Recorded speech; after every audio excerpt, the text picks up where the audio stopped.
oath, Senator? I, Barack Hussein Obama, I, do solemnly swear Barack Hussein Obama, do solemnly swear that I will execute the office of President to the United States faithfully, that I will execute faithfully the office of President of the United States faithfully, and will, to the best of my ability, preserve, protect, and defend the Constitution of the United States. Preserve, protect, and defend the Constitution of the United States. So help you God. So help me God. Congratulations, Mr. President.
I stand here today humbled by the task before us, grateful for the trust you've bestowed, mindful of the sacrifices borne by our ancestors. I thank President Bush for his service to our nation.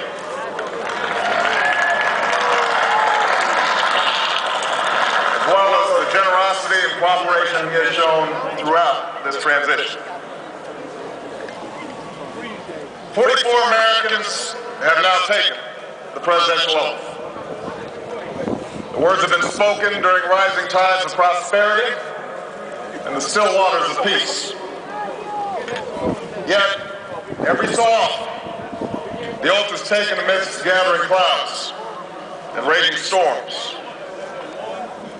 At these moments, America has carried on not simply because of the skill or vision of those in high office, but because we, the people, have remained faithful to the ideals of our forebears and true to our founding documents.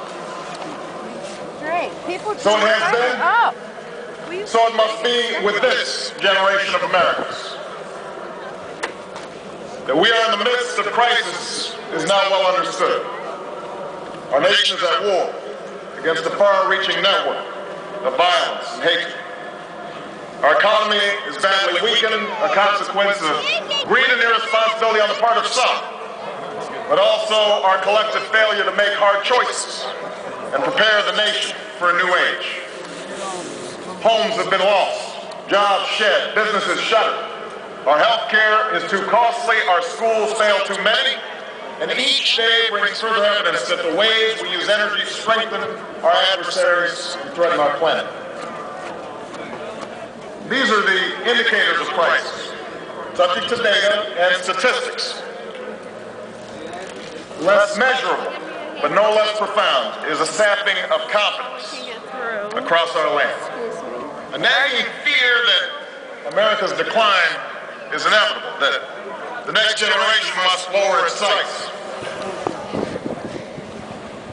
Today, I say to you that the challenges we face are real. They are serious and they are many. They will not be met easily or in a short span of time. But know this, America, they will be met.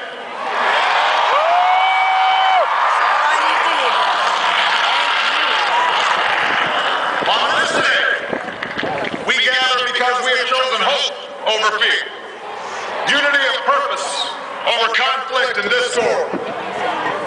On this day, we come to proclaim an end to the petty grievances and false promises, the recriminations and worn-out dogmas that for far too long have strangled our politics.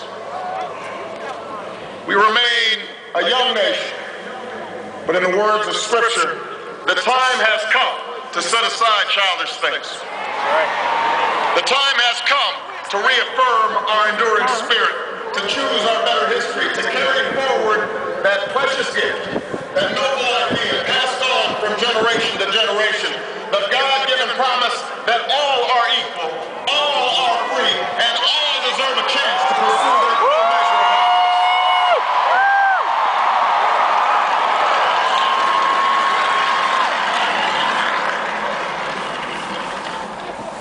In reaffirming the greatness of our nation, we understand that greatness is never a given.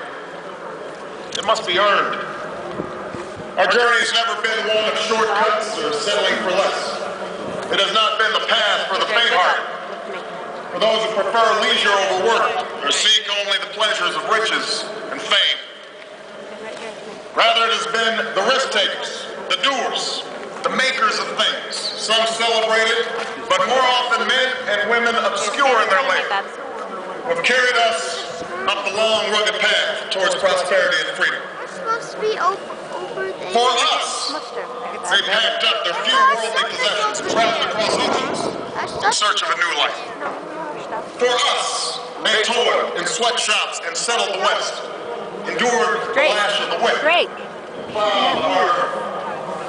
For us, they fought and died in places like Concord and Gettysburg, Normandy, and Quezon. Stay with us. Time and again, these men and women struggled and sacrificed and worked till their hands were raw so that we might live a better life. They saw America as bigger than the sum of our individual ambitions, greater than all the differences of birth or wealth or faction. This is the journey we continue today. We remain the most prosperous, powerful nation on earth.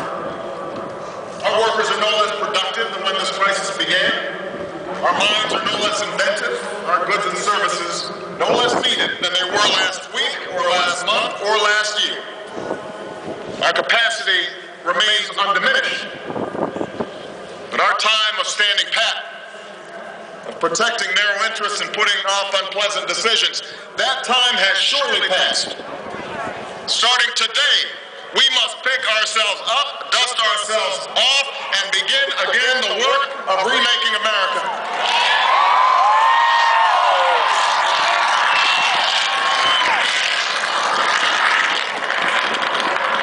For everywhere we look, there is work to be done. The state of our economy calls for action, bold and swift, and we will act, not only to create new jobs, but to lay a new foundation for growth. We will build the roads and bridges, the electric grids and digital lines that feed our commerce and bind us together. We will restore science to its rightful place and wield technology's wonders to raise healthcare's quality and lower its cost. We will harness the sun and the winds and the soil to fuel our cars and run our factories, and we will transform our schools and colleges and universities to meet the demands of a new age. All this we can do. All this we will do. Now, there are some who question the scale of our ambitions, who suggest that our system cannot tolerate too many big plans. Their memories are short, for they have forgotten what this country has already done, what free men and women can achieve when imagination is joined to common purpose and necessity to courage.